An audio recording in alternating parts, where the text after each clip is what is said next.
மேலும் அதியமானை பற்றி நாம் சொல்ல வேண்டிய தேவையே கிடையாது. அதியமான் எப்படிப்பட்ட ஒரு வள்ளல் என்பது அவரது நெல்லிக்காய் நிகழ்விலிருந்து நமக்கு தெரியும். நெல்லிக்காய் ஒருத்தவங்களுக்கு கொடுக்கறது ஒன்றும் சாதாரண விஷயம் கிடையாதுங்க.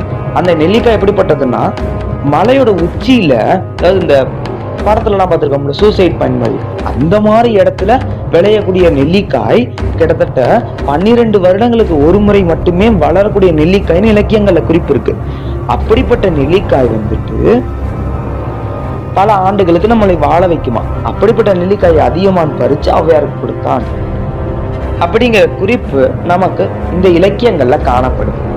அடுத்தது ஒரு பேசப்படாத ஒரு கதாபாத்திரம், வல்வில் ஓரி.